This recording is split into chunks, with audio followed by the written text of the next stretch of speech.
सदाशिवसमारम्भां शङ्कराचार्यमध्यमाम् अस्मदाचार्यपर्यन्तां वन्दे गुरुपरम्पराम्।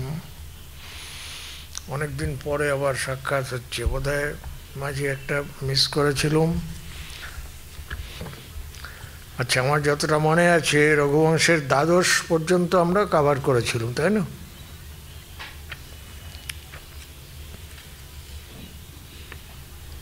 অর্থাৎ যেখানে লঙ্কাকাণ্ডের খুব সংক্ষেপে সামারি করে রামচন্দ্র ফিরে আসছেন, এই জায়গায় আমরা শেষ করেছিলাম আমার যতদূর মনে হয়। রঘুপতিরপি জাত বেদ বিশুদ্ধাং প্রগৃহ্য প্রিয়াং প্রিয়সুরীতি বিভীষণে সংক্রমজ্য শ্রিয়ং বৈরিণ রবিসুত সহিতেন সেনানুজাত স সৌমিত্রিণ ভুজ বিজিত বিমান রত্নাদিরূঢ় প্রতস্থে পুরীম। এটা ছিল দ্বাদশের শেষ শ্লোক। অনেক কথা খুব সংক্ষেপে বলে দিয়েছিলেন যে রাবণকে জয় করার পরে অগ্নি বিশুদ্ধ সীতাকে গ্রহণ করে বিভীষণকে রাজশ্রী অর্পণ করে এবার ভাই সৌমিত্রী তার সঙ্গে ভুজ বিজিত বিমান রত্নাদিরূঢ়, বাহুবলে যে বিশেষ পুষ্পক বিমান রাবণের থেকে উনি অর্জন করেছিলেন, তাতে করে প্রতস্থে পুরীম অযোধ্যাতে ফিরে আসছেন চতুর্দশ বৎসর বনবাসের পরে। আজকে সেই ফিরে আসবার বর্ণনাটা আমরা পড়তে যাচ্ছি।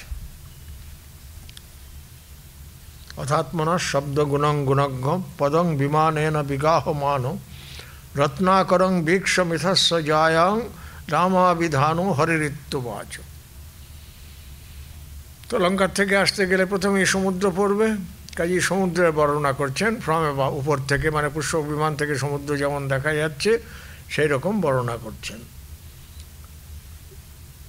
বৈদেহি পশ্যা মলয়াদ বিভক্তং মৎসেতুনা ফেনিলমম্বুরাশিম ছায়াপথে নেব শরৎ প্রসন্নম আকাশমাবিষ্কৃত চারুতারম। সেটার দৃষ্টি আকর্ষণ করে বলছেন বৈদেহি পশ্য মলয়াদ বিভক্তম, মলয় পর্বত পর্যন্ত, মৎসেতুনা বিভক্তম, আমি যে সেতু নির্মাণ করেছি এখানে আসবার জন্য, তার দ্বারা সমুদ্র এখন বিভক্ত হয়েছে। আগে সমুদ্র এক ছিল, এখন সমুদ্র বিভক্ত হয়েছে বলে সেটা দেখাচ্ছেন যে মৎসেতুনা বিভক্তং মলয়াত, মলয় পর্বত পর্যন্ত আমার সেতুর দ্বারা বিভক্ত, এবং সেই জন্যই ফেনিল মম্বুরাশিম, তাতে ইম্প্যাক্ট হচ্ছে বলে ফেনিল যে সমুদ্রের জলরাশি তাকে দেখতে বলছেন। উপমা কীরকম? ছায়া পথে নেব শরৎ প্রসন্নম আকাশমাবিষ্কৃত চারুতারম। শরৎকালের প্রসন্ন আকাশে যেমন ছায়াপথের দ্বারা আকাশ বিভক্ত মনে হয়, সেই রকম সমুদ্র যেহেতু ব্লু, আকাশও ব্লু, সেই জন্য রঙের দিক থেকে তার সাদৃশ্য আছে। আর ওখানে ছায়াপথের দ্বারা যেমন আকাশ বিভক্ত মনে হয়, এখানে সেরকম ওই সেতু বন্ধনের দ্বারা তাকে বিভক্ত মনে হচ্ছে বলে একটা অ্যালিউশন বলছেন। গুরুর জিজক্ষ কপিলেন মেধ্যে রসাতলং সংক্রমিতে তুরঙ্গে তদর্থম উর্বি অবতারয়দ্ভি পূর্বৈকিলায়ং পরিবর্তিত ন। বলে এই সমুদ্র আগে এটা ছিল না, এটা আমার পূর্বপুরুষরা একসময় করেছিলেন। কীভাবে করেছিলেন? গুরুর জিজক্ষ কপিলেন মেধ্যে রসাতলং সংক্রমিতে তুরঙ্গ। পূর্বপুরুষ একজন হচ্ছেন কপিল, তার যে অশ্বমেধের ঘোড়া সেইটা রসাতলে নিয়ে ইন্দ্র লুকিয়ে রেখেছিলেন।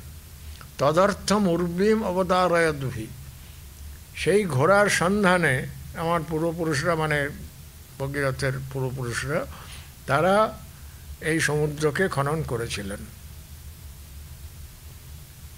গর্ভং দধত্তর্ক মরীচয়স্মাদ বিবৃদ্ধিমাত্র অশ্নুপতে বসূনি অবিন্ধনং বহ্নিমসৌ বিভর্তি প্রহ্লাদনং জ্যোতিরজন্যনেন।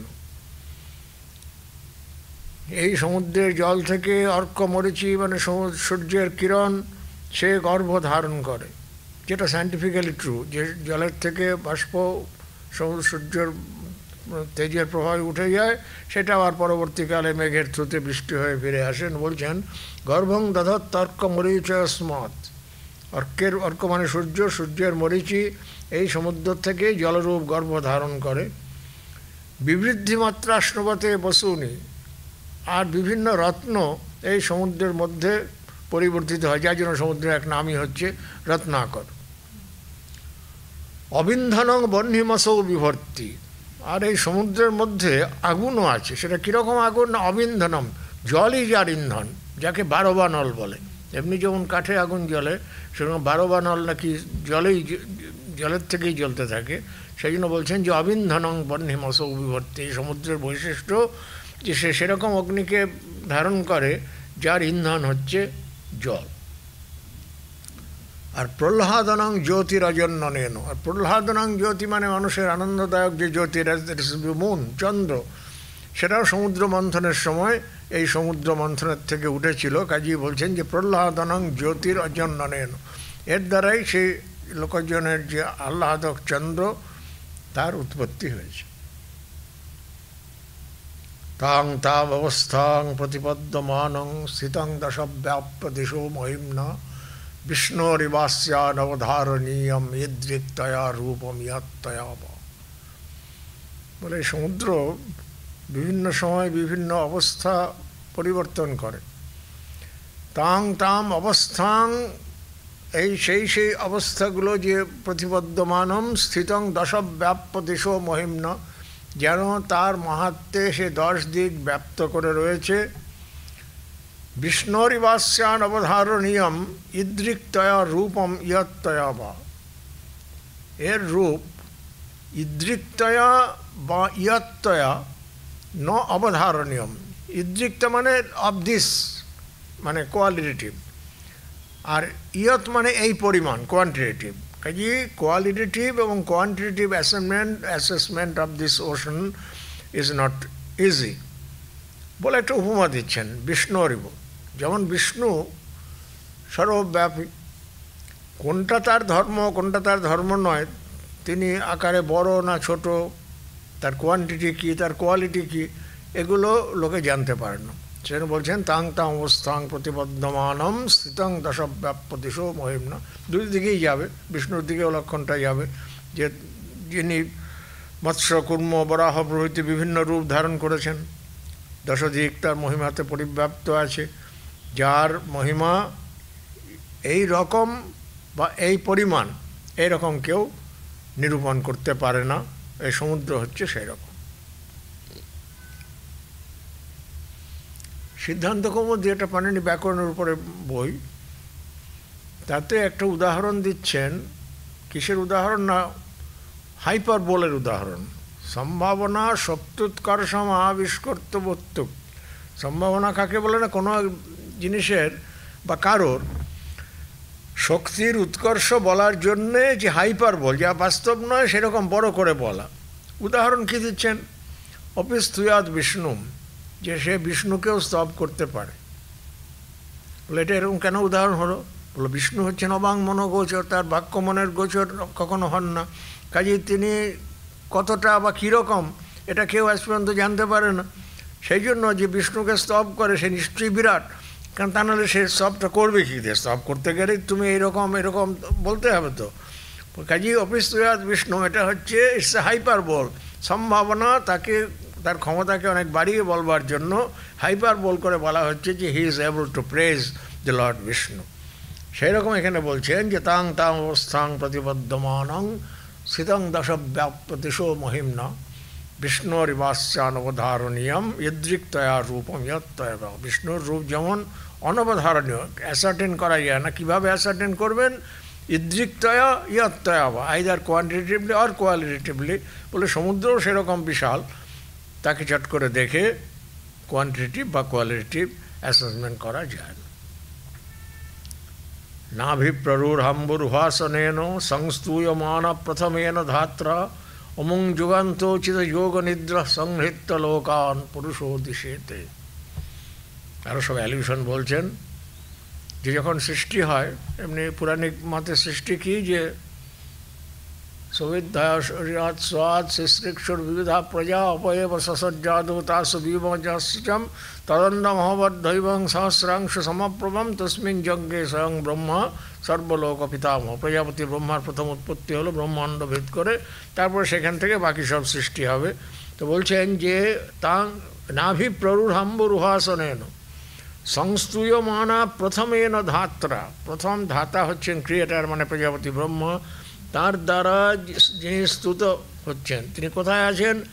নাভি প্ররুর আম্বুরুহাসনেন, বিষ্ণুর নাভিতে যে পদ্ম থাকে সেই পদ্মে আসন করে প্রজাপতি ব্রহ্মা, এরকম আমাদের পৌরাণিক ইমেজ যে নাভি পদ্মের থেকে প্রজাপতি ব্রহ্মার সৃষ্টি হয়েছে এবং তিনি সেখানে অবস্থিত আছেন। এবং সেখান থেকে তিনি বলছেন যে নাভি প্ররূঢ়, নাভি হইতে উদ্ভূত যে অম্বুরুহ মানে পদ্ম, সেইখানে আসন করে বসে আছেন যে প্রথম ধাতা, ফার্স্ট ক্রিয়েটার মানে প্রজাপতি ব্রহ্মা, তাঁর দ্বারা স্তুত হইয়া অমুং যুগান্তোচিত যোগ নিদ্রা সংহৃত লোকান পুরুষোদিশেতে।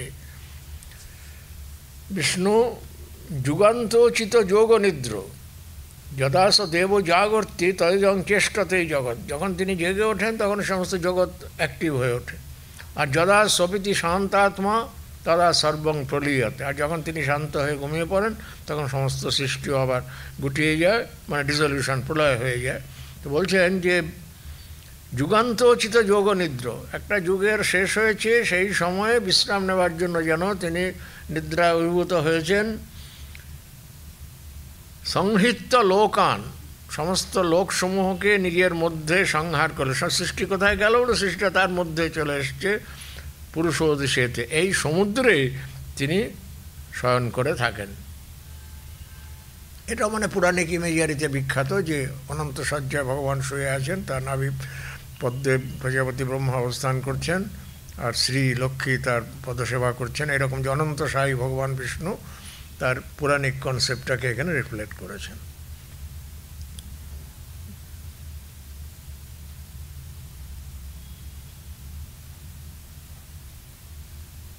শ্রীকৃষ্ণের যখন জন্ম হয়, শ্রীমদ্ ভাগবতে আছে উনি চতুর্ভুজ মূর্তিতেই জন্মগ্রহণ করেছিলেন।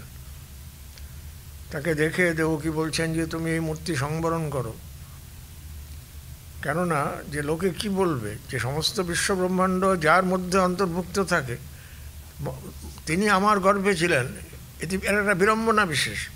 আর তাছাড়া কংস তোমাকে মেরে ফেলবে, তুমি শিগগির এই রূপ সংবরণ করো, সেরকম আর কি। তখন শ্রীকৃষ্ণ পরিচয় দিচ্ছেন যে এই মূর্তি না দেখালে তোমরা আমাকে চিনতে পারতে না বলে তার ব্যাকগ্রাউন্ড বলছেন যে পূর্ব 3 জন্মে তোমাদের এই নাম ছিল, তোমরা তপস্যা করে আমাকে সন্তুষ্ট করেছিলে এবং সেই তপস্যায় আমার কাছে বর চেয়েছিলে যে আমার মতো পুত্র প্রার্থনা করেছিল, মুক্তি স্বর্গ কিছুই প্রার্থনা করনি। তো উনি দেখলেন যে আমার মতো পুত্র তো আমার সমানও কেউ নাই, অধিকও কেউ নাই, তাহলে আমাকে আবার তোমাদের পুত্র হয়ে জন্মগ্রহণ করতে হলো বলে তারপর সেই রূপটা সংবরণ করে নিলেন। বহু প্রাকৃত শিশু, বিকেম এ নর্মাল বেবি। তো সেইখানে ওই কথা বলছেন যে সমস্ত সৃষ্টির প্রলয় যখন প্রলয় হয় তখন সমস্ত জগৎটা যার মধ্যে গিয়ে বিলীন হয়, তিনি আমার গর্ভে এতদিন বাস করেছিলেন, এটা একটা বিড়ম্বনা। সে লোকে শুনলে বলবে কি? পক্ষচ্ছিদা গোত্রভিদাত্মগন্ধা শরণ্যমেনং শতশো মহিদ্রা নৃপাইব প্লবিনঃ পরেভ্য ধর্মোত্তরং মধ্যম আশ্রয়ন্তে। সব পৌরাণিক অ্যালিউশনগুলো ছাড়া কোনো শ্লোকের অর্থ বোঝা যায় না। এটা অ্যালিউশন কীরকম? যে পুরাকৃত যুগে তা তো পর্বতা পক্ষিণ হন, যে কোনো এক সময় নাকি সত্যযুগে পাহাড়ের পাখা ছিল, তারা কী করতো, যেখানে সেখানে উড়ে ধূপ করে কলকাতার উপরে নেমে পড়লো, সব চাপা পড়ে গেল। এরকম হতো, সবাই কমপ্লেন করতে লাগলো যে পাহাড়ের পাখা থাকাতে অসুবিধা হচ্ছে। ইন্দ্র তাকে শাসন করলেন, তার পাখাগুলো কেটে দিলেন, যেখানে ছিল তারা সেখানে স্থির হয়ে পড়ে গেল। সেই জন্য ইন্দ্রকে বলে গোত্রভিদ। পক্ষচ্ছেদা গোত্রভিদা আত্মগন্ধা, পক্ষচ্ছেদনকারী ইন্দ্রের দ্বারা যাহাদের গর্ব অপহৃত হইয়াছিল। পাকা আগে পাহাড় ভাবতো যে আমাদের যেখানে খুশি আমরা যেতে পারি, যেখানে খুশি নামতে পারি, সেই শক্তি ইন্দ্র তাদের হরণ করে নিয়েছিলেন। সেই জন্য ইন্দ্রকে বলে গোত্রভিদ। পক্ষচ্ছেদা গোত্রভিদা আত্মগন্ধা শরণ্যমেনং শতশো মহিদ্রা নৃপাইব প্লবিনঃ পরেভ্য ধর্মোত্তরং মধ্যম আশ্রয়ন্তে। বলে তাতে হিমালয়ের পুত্র যাকে বলে মৈনাক, সে সেই ভয়ে সমুদ্রের মধ্যে আত্মগোপন করেছিল, সেই জন্য ইন্দ্র তার পক্ষ ছেদন করতে পারেননি। সেজন্য বলছেন যে এটা সামান্য কিছু নয়। পক্ষচ্ছেদা গোত্র বিধাত্মগন্ধা শরণ্যমেন শতশ মহিদ্রা। মহিধররা মানে পর্বতরা এর আশ্রয় নিয়েছিলেন। উপমাটা দিচ্ছেন অর্থশাস্ত্র থেকে।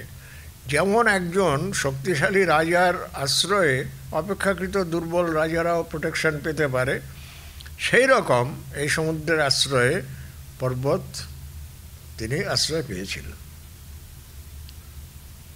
রসাতলাদ আদি ভবেন পুংসা ভুব প্রযুক্ত বহন ক্রিয়ায়া অস্যাচ্ছমম্ভ প্রলয় প্রবৃদ্ধং মুহূর্ত বক্ত্রাবরণং বভূব। এটাও অ্যালিউশন। সেটা কীরকম অ্যালিউশন? যে এক সময় পৃথিবী রসাতলে নিমগ্ন হয়েছিলেন। জয়দেবের দশাবতার স্তোত্র আশা করি অনেকেই পড়েছেন। বসতি দশন শিখরে ধরণী তব লগ্ন শশিনী কলঙ্ক কলেব নিমগ্ন।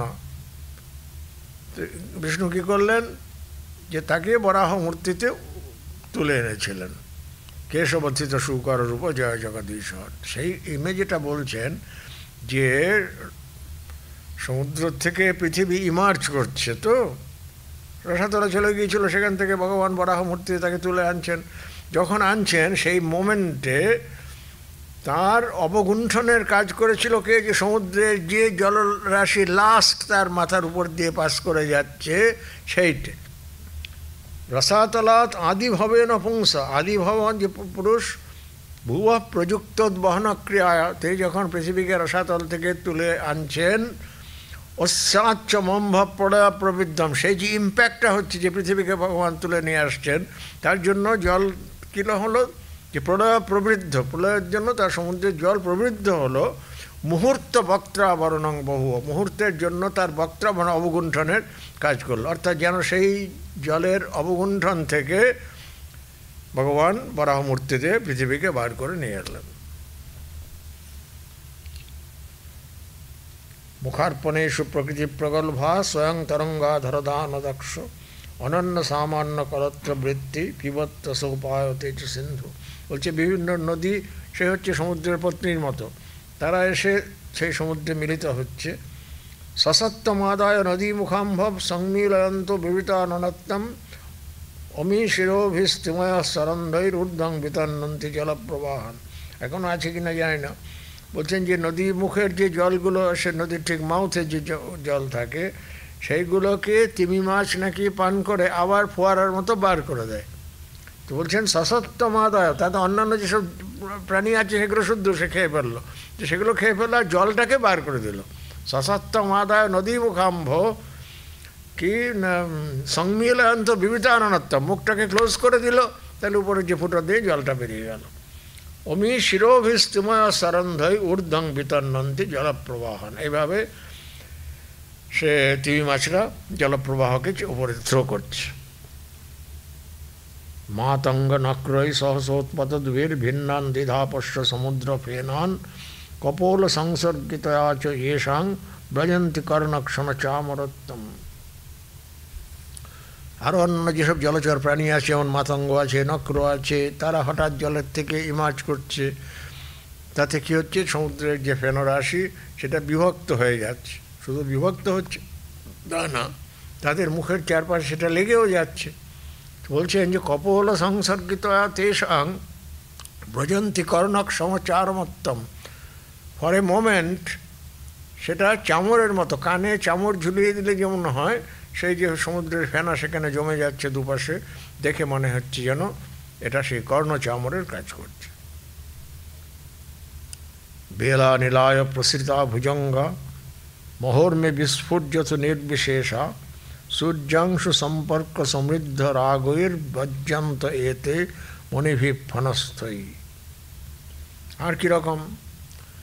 যেসব সাপেরা তারা বাইরের বাতাস নেবার জন্য বেলাভূমিতে বেরিয়ে এসছে সমুদ্রের জলের থেকে। বেলা নীলায় প্রসৃতা ভুজঙ্গ মহোর্মে বিস্ফুর্যত নির্বিশেষা, যাদের দেখে সমুদ্রের তরঙ্গের থেকে প্রায় তফাৎ বোঝা যায় না, এটা মুভ করছে আর সমুদ্রের তরঙ্গও মুভ করছে, আর তরঙ্গের মতো তার শরীর বিরাট। সূর্যাংশু সম্পর্ক সমৃদ্ধ রাগের বজ্রন্ত এতে মণিভি ফনস্তে। বলে তাহলে আপনি ডিস্টিংগুইশ করলেন কি করে? বলে না, এদের মাথায় মণি আছে, উৎকৃষ্ট জাতের নাগদের মাথায় মণি থাকে তো। বলে সেইটা সূর্যাংশু সম্পর্ক সমৃদ্ধ রাগ, সূর্যের তেজ তার উপরে পড়াতে, ঠিকরে পড়াতে সে আলোটা ঝলমল করে উঠছে, তাতে বোঝা যাচ্ছে যে এটা সমুদ্রের তরঙ্গ নয়, এটা হচ্ছে ভুজঙ্গ বিশেষ। বেলা নীলায় প্রসৃতা ভুজঙ্গা মহর্মে বিস্ফুর্যত নির্বিশেষা সূর্যাংশু সম্পর্ক সমৃদ্ধ রাগৈর পর্যন্ত এতে মণিভি ফনস্তই। সীতাকে বলছেন, তবাধর স্পর্ধিষু বিদ্রুমেষু পর্যস্তমেত সহসোর্মি বেগাৎ ঊর্ধ্বাঙ্কুর প্रोतमुखं কথঞ্চিৎ ক্লেশাৎ অপক্রামতি শঙ্খযূথম। প্রবাল কোনো কোনো জায়গায় আছে, প্রবাল ছুঁচলো তার মাথাটা, শঙ্খ তাতে আটকে যাচ্ছে, ক্লেশাৎ অপক্রামতি, অনেক কষ্টে তার থেকে আবার বেরিয়ে আসছে। কিসের জন্য? না সহসোর্মি বেগাৎ, জলের ফোর্সে। প্রবৃত্ত মাত্রেণ পয়াংসি পাতুম আবর্ত বেগাৎ ভ্রমতা ঘনেন আভাতি ভূয়িষ্ঠময়ং সমুদ্র প্রমত্তমানো গিরিনেব ভূয়।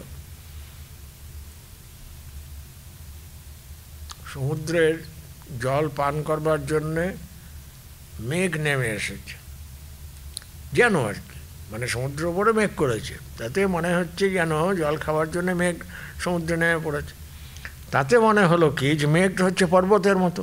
সেই যে প্রাচীনকালে পর্বত দিয়ে সমুদ্র মন্থন করা হয়েছিল, মনে আছে না? যে সমুদ্র মন্থন করা হলো, দেবতারা অসুররা মিলে করলেন, তো মনে হচ্ছে যেন আবার নতুন করে সমুদ্র মন্থন আরম্ভ হচ্ছে। প্রবৃত্ত মাত্রেণ পয়াংসি পাতুম আবর্ত বেগাৎ ভ্রমতা ঘনেন। যেন জল পান করতে নেমেছে, এইবার সমুদ্রের বেগে সেটা ঘুরপাক খাচ্ছে। কাজে আমরা মন্দর পর্বত ঘুরে ঘুরে সমুদ্র মন্থন করেছিলেন, সেরকম একটা ইমেজ তৈরি হচ্ছে। আভাতি ভূয়িষ্ঠময়ং সমুদ্র প্রমত্তমান গিরিনেব ভূয়। সেই জন্য সমুদ্রকে দেখে মনে হচ্ছে যেন আবার নূতন করে সমুদ্র মন্থন আরম্ভ হয়েছে। তুরাদশ চক্র নিভস্য তন্মী তমালতালি বনরাজি নীলা আভাতি বেলা লবণাম্বরাসের ধারা নিবদ্ধেব কলঙ্করেখা। এই শ্লোকটা বঙ্কিমকোট করেছিলেন বলে প্রায় সকলের কাছে পরিচিত আছে। দুরাদশ চক্র নিভস্য তন্মী, দূর থেকে দেখলে মনে হচ্ছে যে লৌহ চক্রের মতো সীমা দেখা যাচ্ছে, সমুদ্র শেষ হয়ে আসছে সেখানে। তমালতালি বনরাজি নীলা, তমালতালির বনের জন্যে যা নীল বর্ণ ধারণ করছে, মানে সমুদ্রের লাইনটা, যেখানে লাইনটা সমুদ্র শেষ হয়ে তারপরে অরণ্য আরম্ভ হচ্ছে। আভাতি বেলা লবণাম্বরাসের ধারা নিবদ্ধেব কলঙ্করেখা। সেই সমুদ্র লবণাম্বরাসের বেলাভূমি দেখা যাচ্ছে যেন ধারা নিবদ্ধ কলঙ্কের। এই শ্লোকটি যে এমনি কালিদাসের কোয়ালিটিতে একটা মস্ত কিছু না নয়, জাস্ট বঙ্কিম কোট করেছিলেন বলেই এটা প্রসিদ্ধ। আদারওয়াইজ এর থেকে অনেক বেটার শ্লোক কালিদাসের লেখাতে আছে। মানে this is not this standard of Kalidas, বলেছেন ঠিক আছে। বেলা নীল কেতক রেণু ভিস্তে সম্ভবতানন মায়তাক্ষী মামক্ষম মন্ডলকানহানের বেত্তি বিম্বাধর বদ্ধ তৃষ্ণম এতে বয়ং সৈকত ভিন্ন শুক্তি পর্যস্ত মুক্তা পটলং পয়োধে প্রাপ্ত মুহূর্তেন বিমান বেগাৎ কুলং ফলাবর্জিত পুগমালম।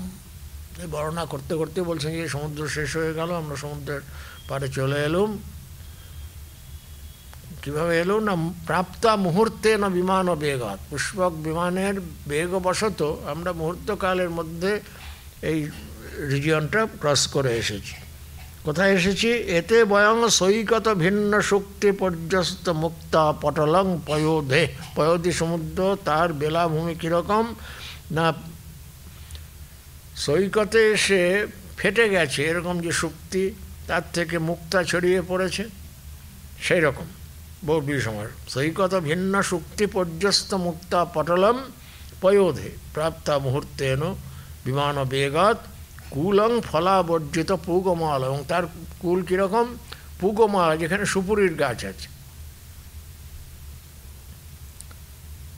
কুরুষ্বতাবৎ করভোর পশ্চান মার্গে মৃগ প্রেক্ষিণী দৃষ্টপাতম এষা বিদুরী ভবত সমুদ্রাৎ সকাননা নিষ্পততীব ভূমি। সেটাকে বলছেন যে পিছন দিকে তাকিয়ে দেখো, মানে যে অংশটা আমরা পার হয়ে এলুম, পশ্চান মার্গে মৃগপ্রেক্ষিণী দৃষ্টিপাতম করু, যে পথটা আমরা ক্রস করে এসেছি একবার সেদিকে তাকিয়ে দেখো। কি দেখবেন? এষা বিদুরী ভবত সমুদ্রাৎ সকাননা নিষ্পততীব ভূমি, যেন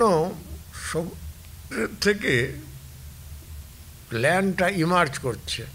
কীরকম? And out with forest. সকাননা যেখানে বন রয়েছে সমুদ্রের তীরে, সেই ল্যান্ডটা যেন সমুদ্রের থেকে ইমার্জ করছে, এরকম একটা অ্যাপিয়ারেন্স হচ্ছে উপর থেকে দেখার জন্য। যে ধরনের অ্যাপিয়ারেন্স একটা মানে প্লেন থেকে নামলে অনেক সময় দেখবেন, যেটা কালিদাসের অন্যত্র খুব ভালোভাবে বর্ণনা করা আছে, এটা একেবারে ঠিক প্লেন নামবার সময় যেমনটা দেখা যায়, শৈলানাম অবরোহতীব শিখরাৎ উন্মজ্জতাং মেদিনী পর্ণাভ্যন্তর লীনতাং বিজহতি স্কন্ধোদয়াৎ পাদপা সন্তানাৎ তনুভাব নষ্ট শরীরাব্যক্তিং ভজন্তাপগা কেনাপুৎক্ষিপতে বপস্য ভুবনং মত পার্শ্বমানীয়তে। শকুন্তলা নাটকের সপ্তম অঙ্কে আছে। রাজা দুষ্যন্ত ইন্দ্রের সঙ্গে সাক্ষাৎ করে তার শত্রু কী বলে দস্যুদের জয় করে ফিরে আসছেন, তার প্লেন ল্যান্ড করছে আস্তে আস্তে। সেখানে কীরকম দেখতে পাচ্ছেন? কি বললাম শ্লোকটা ভুলে গেল এইমাত্র। না, বয়স হয়ে যাচ্ছে, এখন আর বক্তৃতা করা উচিত নয়। এইমাত্র বললেও একবারই শ্লোকটা ভুলে যাচ্ছে।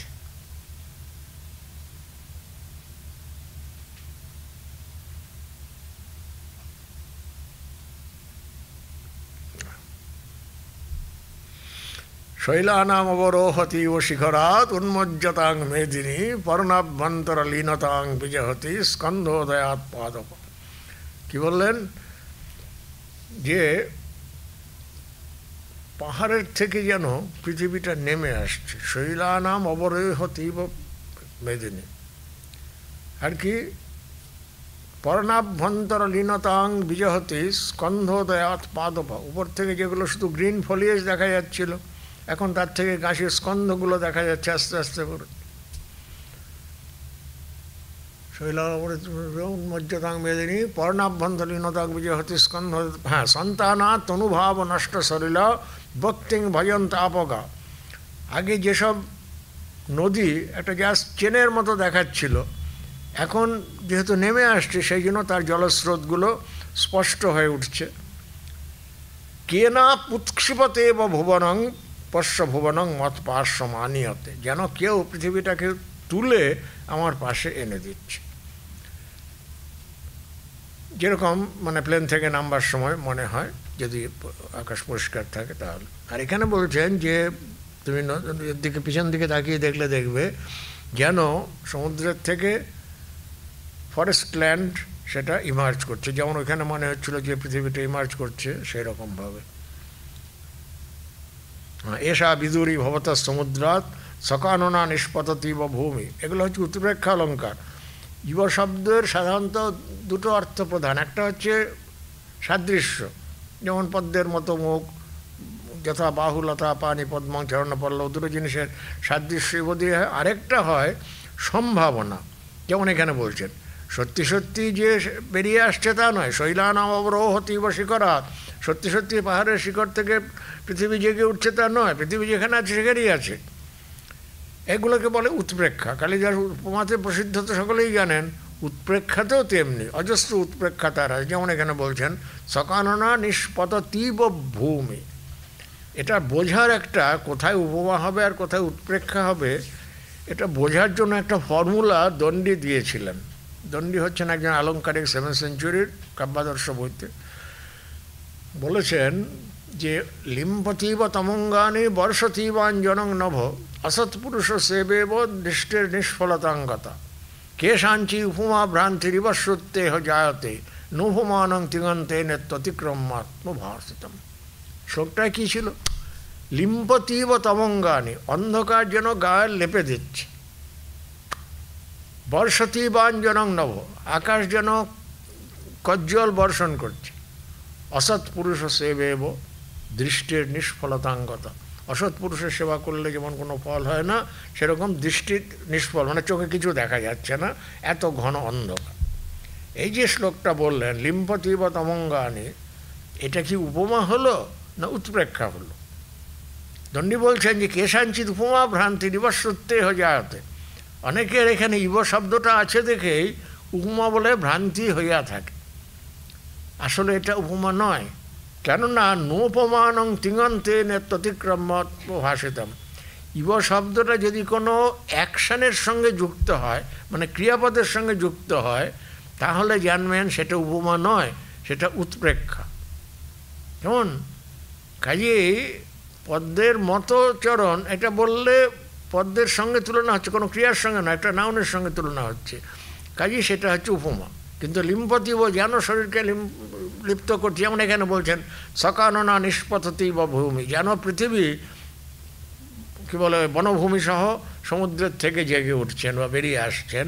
নিষ্পততি এটা ভার্ব আছে, কাজে ভার্বের সঙ্গে যেখানে ইব থাকবে সেটাকে অবশ্যই উৎপ্রেক্ষা বলে বুঝতে হয়। মানে সত্যি সত্যি বাস্তবে নয়, এটা হচ্ছে কবি প্রতিভাবশত তিনি মনে করছেন যেন পৃথিবীটা সমুদ্রের থেকে ইমার্জ করছেন। অ্যাজ ইট, ইংরেজিতে হলো অ্যাজ ইট ওয়্যার। ক্বচিৎ পথা সঞ্চরতে সুরানাং ক্বচিৎ ঘনানাং পততাং ক্বচিচ্চ যথাবিধো মে মনসোভিলাষ প্রবর্ততে পশ্য তথা বিমানম। তো কিন্তু পুষ্পকে আসছেন, পুষ্পক বিমানের বিশেষ বৈশিষ্ট্য ছিল তার কোনো পাইলট লাগে না, এবং যে বসে আছে তার ইচ্ছা অনুসারে সে মুভ করে।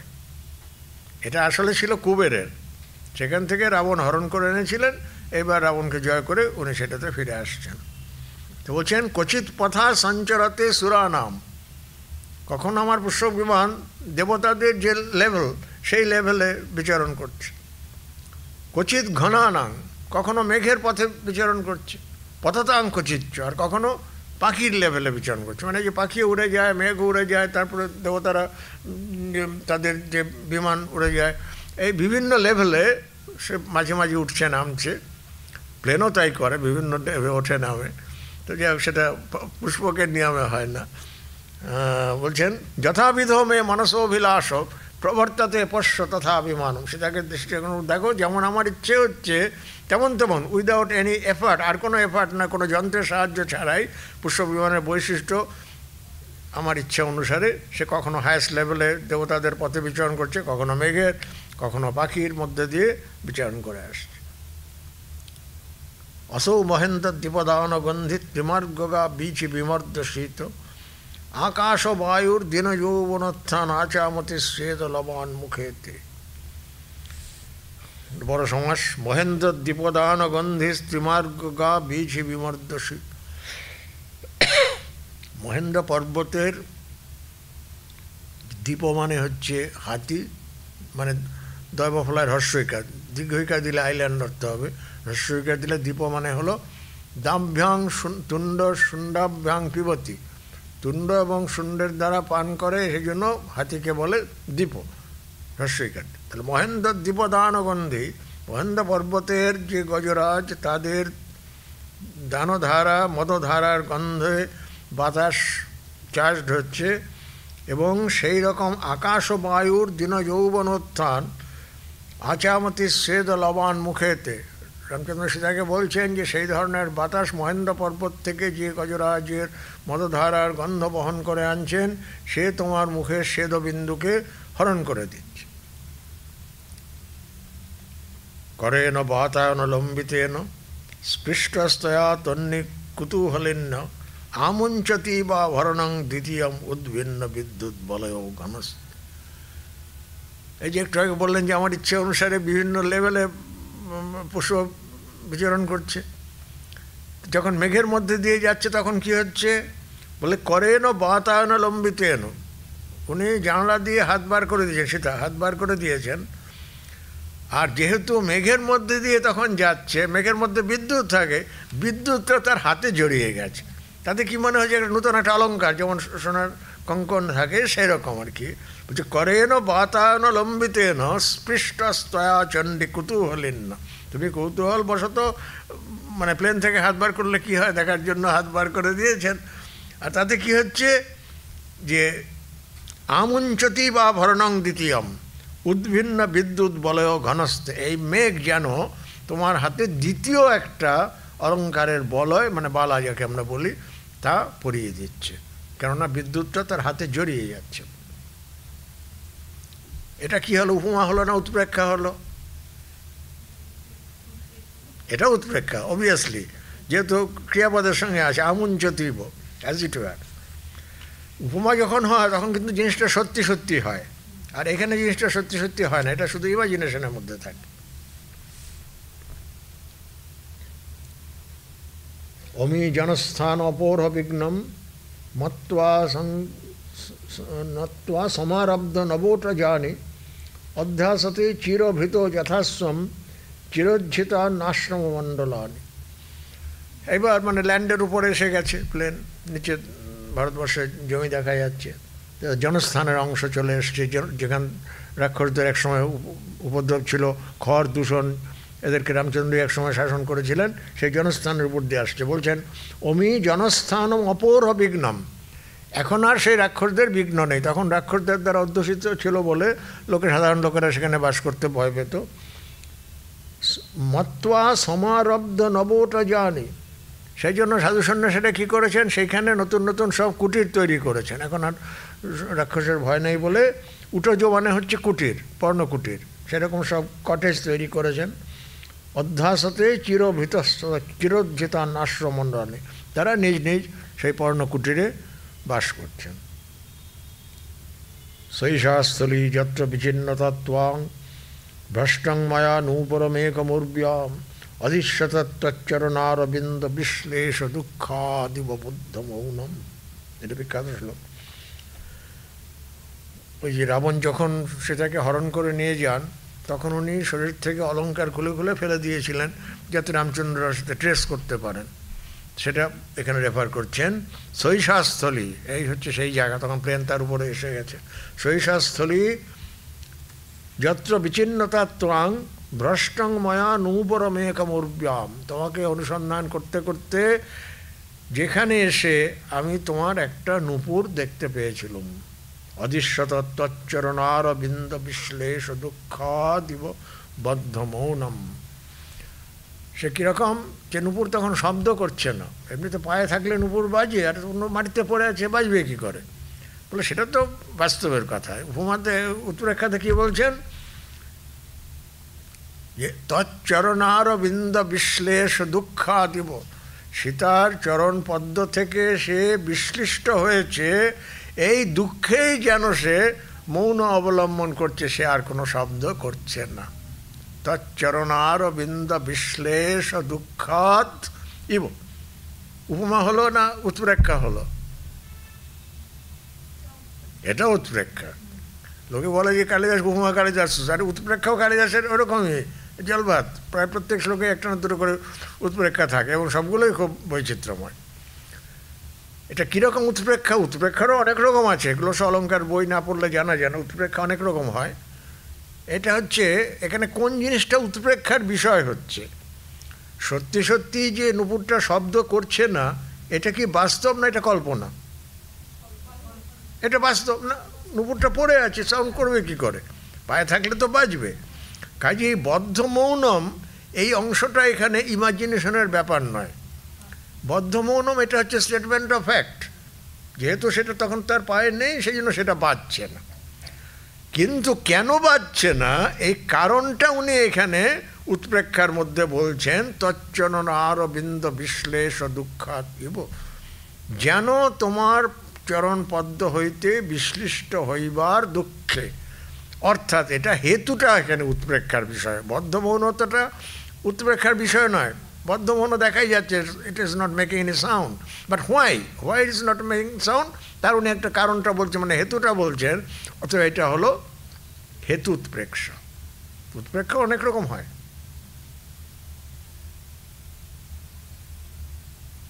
যেমন এর বিপরীত একটা আমরা উৎপ্রেক্ষা পড়েছি, দ্বাদশ সর্গে পড়েছি, রাবণস্যাপি রামাস্ত ভিত্ত্বা হৃদয়মাশুগো বিবেশ তলমাখ্যান উরগে ভৈবপ্রিয়ম। রামচন্দ্রের বাণ রাবণকে বিদ্ধ করে তাকে ক্রস করে মাটির মধ্যে ঢুকে গেল, কেননা বিশেষ বেগে নিক্ষিপ্ত হয়েছিল, সেই জন্য রাবণকে ক্রস করে সে মাটিতে ঢুকে গেছে। বলে কেন ঢুকে গেল? যে পাতালে গিয়ে এই খবরটা দেবে যে রাবণের পতন হয়েছে, অর্থাৎ এটা হচ্ছে তার ফল। এখানে উৎপ্রেক্ষার কিন্তু হেতুটা নাই। এখানে হেতু ছিল কি? বেগ। আপনি কীরকম বেগে বানটা চার্জ করবেন সেই অনুসারে তার ডিস্টেন্স নির্ধারিত হবে। তাই এখানে হচ্ছে ফলে উৎপ্রেক্ষা। কি না বললেন যে রাবণস্যাপি রামাস্ত ভিত্ত্বা হৃদয়মাশুগো বিবেশ তলমাখ্যাতম উরগে ভয়প্রিয়ম, যেন পাতালে নাগদের এই সংবাদ দিবার জন্যে। কাজে এটা হচ্ছে ফল উৎপ্রেক্ষা, এটা হচ্ছে তার উল্টোটা হেতু উৎপ্রেক্ষা। যেখানে ফল না, এটা হেতুটা উৎপ্রেক্ষার বিষয় হলো। খুব ভালো উৎপ্রেক্ষা এটা। তং রাক্ষসা ভীরু যতোপনীতা তং মার্গমেতা কৃপয়া লতা মে অদর্শন বক্তুমশক্নুবত্ত শাখাভিরাবর্জিত পল্লবাভি। বলে রাক্ষস তোমাকে যে পথে নিয়ে গিয়েছিল সেই পথে আমি যখন ক্রস করে আসি, মানে ওই নুপুরটা যেখানে খুঁজতে পেয়েছেন সেখানে আশেপাশে কোনোখানেই তো ঘটনাটা ঘটেছে, সেখান দিয়ে যখন আসি যত উপনীতা রাক্ষস তোমাকে যেখান থেকে নিয়ে গিয়েছিল বক্তুম অশক্নুবত্ত শাখাভির লতামে, এখানকার যেসব লতা তারা আমাকে সেটা বলতে চেষ্টা করেছিল কিন্তু বলতে পারেনি, যেহেতু দে ক্যান স্পিক, কথা বলতে পারে না। তাহলে কি এখানে শাখাভির আবর্জিত পল্লবাভি, তাদের শাখাগুলোকে ওই দক্ষিণ দিকে বোধহয় হেলিয়ে দিয়ে বলেছিল, বোঝাতে চেয়েছিল যে এই দিকে নিয়ে গেছে। অদর্শন বক্তুম অসত্য বক্ত শাখাভির আবর্জিত পল্লবাভি। মৃগ্যশ্চ দর্ভাঙ্কুর নির্বপেক্ষাস্তবাগতিজ্ঞং সমবোধয়ন মাম ব্যাপারয়ন্ত দিশি দক্ষিণস্যাম উৎপক্ষ্ম রাজিনী বিলোচনানি। আর মৃগীরা দর্ভাঙ্কুর নির্বপেক্ষা, রামচন্দ্র সীতাকে খুঁজছেন, সেই তার দুঃখে দুঃখিত হয়ে তারা তখন দর্ভাঙ্কুর মানে কুশাঙ্কুর আর ভক্ষণ করছে না, কিন্তু কী করলো? তবাগতিজ্ঞং সমবোধয়ন মাম, তোমার মুভমেন্ট যেহেতু আমার জানা নাই, আমাকে ওরা বোঝাবার চেষ্টা করলো। কি করলো? ব্যাপারয়ন্ত দিশি দক্ষিণস্যাম উৎপক্ষ্ম রাজিনী বিলোচনানি, তাদের চোখগুলো দক্ষিণ দিকে মেলে ধরে আমাকে বোঝাবার চেষ্টা করেছিল যে এই দক্ষিণ দিকে রাক্ষস তোমাকে নিয়ে চলে গেছে। এতদ্গিরের মাল্যবত পুরস্তাদ আবির্ভবতম্বর লেখি সিংহম নবং পয়ো যত্র ঘনর্ময়াচ তদ্বিপ্রযোগাশ্রু সমং বিশিষ্টম। বলে এই মাল্যবান পর্বত আসছে, পুরস্তাদ আবির্ভবতী অম্বর লেখি, যে আকাশ স্পর্শ করছে এরকম মাল্যবান পর্বতের শিখর। নবং পয়ো যত্র ঘনর্ময়াচ তদ্বিপ্রযোগাশ্রু সমং বিশিষ্টম। ওই আগেকার কথা বলছেন, যখন সীতাকে অন্বেষণ করতে করতে আসছেন তখন এইখানে নূতন বর্ষা এসেছিল। নবং পয়ো যত্র ঘনর্ময়া তদ্বিপ্রযোগাশ্রু সমং বিশিষ্টম, যখন মেঘ তার বাড়ি এবং আমার অশ্রু বাড়ি একই সঙ্গে বিশিষ্ট হয়েছিল।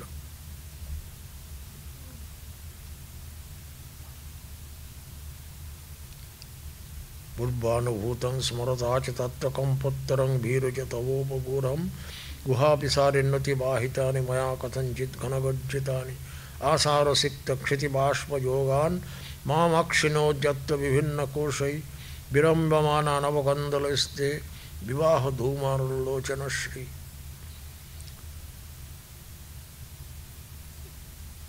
ওই মাল্যবানের এরিয়ার বর্ণনটা বলছেন যে তখন নূতন বর্ষা এসেছে, তার আগে গ্রীষ্মকালে সমস্ত মাটি শুকিয়ে থাকে। তারপর প্রথম যখন বৃষ্টিটা হয় তখন কীরকম হয়, তার থেকে বাষ্প যেন ধোঁয়া উঠতে থাকে। বলে আষাঢ় সিক্ত ক্ষিতি বাষ্প যোগান মাম অক্ষিণোজ্জত্র বিভিন্ন কোশৈ বিড়ম্বমানা নবকন্দলস্তে বিবাহ ধূমার অনুলোচনশ্রী। নবকন্দলী যেটা বর্ষার প্রথমে প্রস্ফুটিত হয়, সে আমাকে কি মনে করিয়েছিল যে বিবাহ ধূমার লোচনশ্রী, যখন বিবাহ হয় তখন অগ্নির ধূমে সীতার চোখের যে শ্রীটা হয়েছিল, মানে ধোঁয়াতে কিঞ্চিত লাল হয়ে গিয়েছিল, সেইটা আমাকে সে মনে করিয়ে দিল। আসার সিক্ত ক্ষিতি বাষ্পযোগান মাম অক্ষিণোদ যত্র বিভিন্ন কোষই বিড়ম্বমানা, বিড়ম্বমানা মানে অনুকরণ করা, ইমিটেটিং, নবকন্দলস্তে বিবাহ ধূমারণ লোচন শ্রী, বিবাহ ধূমের দ্বারা অরুণ বর্ণ লোচনের যে শ্রী, যে সৌন্দর্য, সেটা আমাকে স্মরণ করিয়ে দিয়েছিল। উপান্ত বাণীর বনোপগূঢ়ান নালক্ষ পারিপ্লব সারসানি দূরাবতীর্ণা পিবতীব খেদাদ অমৌনি পম্পা সলিলানি দৃষ্টি। পম্পা নদী আসছে, তার বলছেন এই পাশে সব বাণীরও বন রয়েছে, সেখান থেকে জলে নেমে আসছে। অত্রাভিযুক্তানি রথাঙ্গ নাম নাম অন্য দত্তোৎপল কেশরানি দন্দানি দূরান্তরবর্তীনাতে ময়া প্রিয় সস্প্রিয়মীক্ষিতানি। ওই সেখান আগেকার স্মরণগুলো বলছেন যে এখানে এই জিনিস দেখেছি, এই দেখে তো এই মনে করেছি। ইমাং তটা শোকলতাং চতুর্নিং স্তনাভিরামস্তবকাভিনম্রাম তৎপ্রাপ্তি বুদ্ধা পরিরব্ধকাম সৌমিত্রিনা শাশুরহং নিষিদ্ধ। কোনোখানে যে অশোকলতা দেখে আমার মনে হচ্ছে যে সেটাই মনে করে আমি তাকে আলিঙ্গন করতে গিয়েছি। লক্ষণ আমাকে বারণ করেছে, এটা কিন্তু লতা, এটা কিন্তু উনি নন। ইমাং তটাশোকলতাং চেতন্যং স্তনাভিরামস্তবকাভিনম্রাম তৎপ্রাপ্তি বুদ্ধ্যা পরিরব্ধকাম। তোমাকে পেয়েছি মনে করে আমি তাকে আলিঙ্গন করতে গিয়েছি। সৌমিত্রিনা শাশুরহং সিদ্ধ। সৌমিত্রী মানে সুমিত্রানন্দন, লক্ষণ।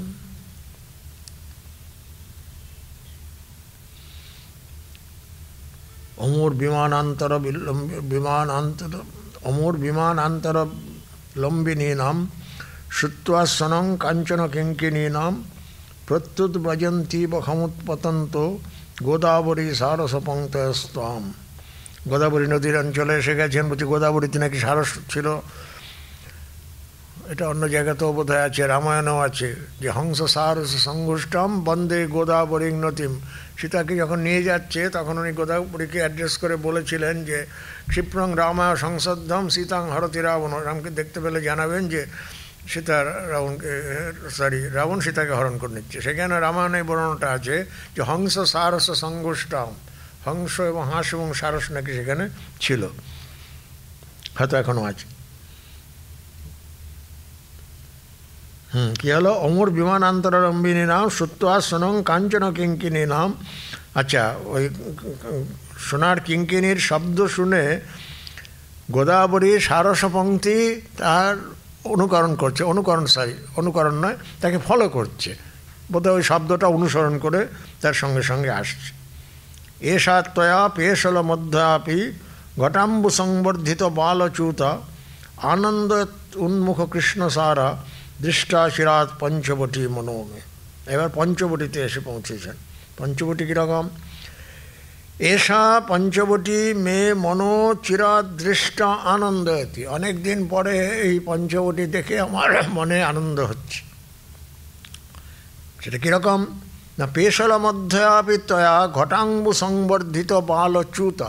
চ্যুত মানে আম গাছ। সেটা সে সময় ছোট আম গাছে জল দিয়ে দিয়ে বড় করেছিলেন। হচ্ছে ঘটাম্বু সংবর্ধিত বালচ্যুতা, যেখানে তুমি ঘটে করে জল দিয়ে দিয়ে সেই ছোট আম গাছকে বড় করেছিলে। উন্মুখ কৃষ্ণসারা, সেখানে কৃষ্ণসার উন্মুখ হয়ে দেখছেন, সেই পঞ্চবটি আমার মনে আনন্দ সৃষ্টি করছে। অত্রানুগোদং মৃগা নিবৃত্ত স্তরঙ্গবাতেন বিনীত খেদ রহস্তদুৎসন্ন নিষন্ন মূর্ধা স্মরামি বাণীর গুহেশ সুপ্তম ভ্রুভেদমাত্রেন পদান্মঘোন প্রভ্রংশাংজো নৌশং চকার তস্যাবিলাম্ভ পরিশুদ্ধি হেতোর ভৌমো মুনেস্থান পরিগ্রহয়ম। এটা অ্যালিউশন আছে। অগস্ত্যের আশ্রম দেখা যাচ্ছে। অগস্ত্যের সম্বন্ধে প্রসিদ্ধি যে তিনি দক্ষিণ ভারতে গিয়ে সেখানেই সেটেল করে গিয়েছিলেন, আর কখনো উত্তরে ফিরে আসেননি, মানে পুরাণিক কাহিনীতে শোনা যায় সেরকম। সেইটার রেফারেন্স খুব সংক্ষেপে আছে। বলছেন কি, ভ্রুভেদ মাত্রেন পদান মঘন প্রভ্রংশয়াং যো নহুষাং চকার। যিনি ভ্রুভঙ্গি মাত্রে নহুষকে ইন্দ্রের পদ থেকে পতিত করেছিলেন। শোনা যায় নহুষ ইন্দ্রত্ব লাভ করেছিলেন, অনেক যাগযজ্ঞ করে বা সৎকর্ম করে তিনি ইন্দ্র পদবী লাভ করলেন। কিন্তু লাভ করলে হবে কি, তিনি গিয়ে শচীকে সংবাদ পাঠালেন যে আমাকে ভজনা করবার জন্য। শচী দেখলেন এ তো মহা মুশকিলের কথা, এখন ইন্দ্র তাকে তো মানতে হবে, তাকে নাও মানা যাবে না। উনি একটু বুদ্ধি করে বললেন যে ঋষিবাহিত শকটে আমার কাছে আসবেন, তাহলে আমি আপনাকে অ্যাকসেপ্ট করব। তো মানুষের দুর্বুদ্ধি হয় এরকম। তো উনি সেরকম ঋষিদের নিযুক্ত করলেন যে আমাকে শিবিকা নিয়ে যাবেন। তাতে অগস্ত্য ছিলেন, বোধহয় আস্তে আস্তে চলছেন। তো নহুষ তাকে বললেন সর্প সর্প, পা দিয়ে আঘাত করে, চলো চলো। বাস সঙ্গে সঙ্গে বললে তুমি সর্পই হও। বাস তার পতন হলো, সাপ হয়ে পড়ে গেলেন। এর পরবর্তীকালে মহাভারতে সেই গল্প পাওয়া যাবে। মানে অত বড় ইন্দ্রপদ পেলেই তো হবে না, মাথা ঠিক রাখাটা খুব কঠিন। বড় জায়গায় পৌঁছানো, গায়ে জামা বড় হয়ে যাওয়া মনে হয় আর কি, জামা কিনলে হবে না, জামাটা আমার গায়ে বড় হয়ে গেলে যা হবে। এ শুধু ইন্দ্রপদবী পেলে হবে না, তার মান মর্যাদা রাখতে হবে। সেই জন্য মনে হয় সেটা রাখতে পারলেন না। তা শচী ওইভাবে তাকে কায়দা করে ক্যান্সেল করে দিলেন যে সরাসরি ইন্দ্রকে তো না করতে পারবেন না। বলে তুমি ঋষিবাহিত শকটে করে এসো, তাহলে আমি তোমাকে গ্রহণ করব। তো তাতে নাকি এই হয়েছিল যে অগস্ত্য চলছেন, তাকে বললেন সর্প সর্প, মানে মুভ মুভ, মনে তুমি সর্পই হও। তা সে ইন্দ্রত্ব চলে গেল, তিনি সর্প হয়ে পৃথিবীতে পতিত হলেন। তো সেই কথাটা মনে করে রামচন্দ্র স্মরণ করিয়ে দিচ্ছেন যে ভ্রুভেদ মাত্রেন পদান মঘো ন প্রভ্রংসাংজো নহুসং চকার, যিনি নহুষকে ভ্রুভঙ্গি মাতৃ ইন্দ্রের পদবীর থেকে বিচ্যুত, কোনো যুদ্ধ বিগ্রহ কিচ্ছু নয়, শুধুমাত্র এই কথার দ্বারা। তস্যাবিলম্ভ পরিশুদ্ধি হেতর ভৌম মুনস্থান পরিগ্রহয়ম। তস্য ভৌম স্থান পরিগ্রহ, পৃথিবীতে এই হচ্ছে তার স্থান, মানে অগস্ত্যের আশ্রম। উনি পৃথিবীতে যখন থাকেন তখন এই আশ্রমে থাকেন। বলে তারা অন্য সময় কেন, আকাশে যে অগস্ত্য নক্ষত্র আছে ওইটা হচ্ছে তার জায়গা, মানে আকাশে যখন থাকেন তখন অগস্ত্য নক্ষত্র মণ্ডলে থাকেন, আর যখন পৃথিবীতে থাকেন তখন এই আশ্রমে থাকেন। তো এখানে একটা কথা বলছেন, তস্যাবিলম্ভ পরিশুদ্ধি হেতু। এরকম প্রসিদ্ধি আছে যে অগস্ত্য নক্ষত্রের যখন আকাশে উদয় হয় তখন জল পরিষ্কার হয়। জল পরিষ্কার হয় মানে বর্ষার সময় জল তো ঘোলা হয়ে যায়, এই শরতের প্রথম দিকে, মানে বর্ষা শেষ হচ্ছে শরৎ, ওই সময় নাকি অগস্ত্য নক্ষত্রের উদয় হয় এবং সেই সময় জলগুলো পরিষ্কার হয়। সেই জন্য সামাও দুটোর মধ্যে কোনো কানেকশান আছে কিনা আমি জানি না, এইভাবে লোকে অন্তত কানেক্ট করেছে যে অগস্ত্যের উদয়ে, এটা ওরা অন্যখানেও বলেছেন, আমরা পড়েছি রঘুবংশের চতুর্থ পড়েছিলাম না, প্রসাদ উদয়াদ অম্ভ কুম্ভজনের মহোজস। কুম্ভজনী মানে হচ্ছে অগস্ত্য, তার উদয়ে যখন জল প্রসন্ন হলো। রঘুর দিগ্বিজয়ের আগে এই কথা বলেছিলেন, প্রসাদ উদয়াদ অম্ভ কুম্ভজনের মহোজ। সেটি আবার মনে করছেন যে তস্যাবিলম্ভ পরিশুদ্ধি হেতু, আবিল মানে ফেনিল যে সমস্ত জল, তার পরিশুদ্ধির যিনি হেতু অগস্ত্য, তার এইটা হচ্ছে ভৌমস্থান পরিগ্রহ। পৃথিবীতে উনি যখন থাকেন তখন এই অগস্ত্যের আশ্রমে থাকেন। এইভাবে আশ্রমটা দেখিয়ে দিচ্ছেন। ত্রেতাগ্নি ধূমাগ্রমনিন্দ কীর্তেস্তস্যেদমাক্রান্ত বিমান মার্গম ঘ্রাত্বা হবির্গন্ধিরজো বিমুক্ত সমশ্নুতে মে দঘিমানমাত্মা। সেই আশ্রম থেকে হোমের ধূমের গন্ধ পাওয়া যাচ্ছে, মানে উপর দিয়ে প্ল্যান যাচ্ছে তো নিচের থেকে গন্ধ পাওয়া যাচ্ছে। ত্রেতাগ্নি ধূমাগ্রমনিন্দ কীর্তেস্তস্যেদমাক্রান্ত বিমান মার্গম। অনিন্দ কীর্তি সেই অগস্ত্য ঋষির আশ্রমের ত্রেতাগ্নি মানে আহবনীয়, গার্হপত্য, দক্ষিণ, এই যে তিনটে বৈদিক অগ্নি, তাকে একসঙ্গে ত্রেতাগ্নি বলে। তাঁর অগ্রভাগ থেকে যে ধূম বেরোচ্ছে, ত্রেতাগ্নি ধূমাগ্রম অনিন্দ কীর্তে আক্রান্ত বিমান মার্গম, বিমানের মার্গে সেই ধোঁয়া এসে পৌঁছচ্ছে। তো রামচন্দ্র বলছেন, ঘ্রাত্বা হবির্গন্ধি রজো বিমুক্ত সমশ্নুতে মে লঘিমানম আত্মা। সেই হোমের ধূমের গন্ধ আঘ্রাণ করে আমার আত্মা যেন লাঘব প্রাপ্ত হচ্ছে, অর্থাৎ তার পিউরিফাইং এফেক্টে। আজকে এই পর্যন্ত থাক। অগস্ত্য আশ্রম হয়ে গেল, এরপরে অন্য সাতকর্ণীর আশ্রম আসছে।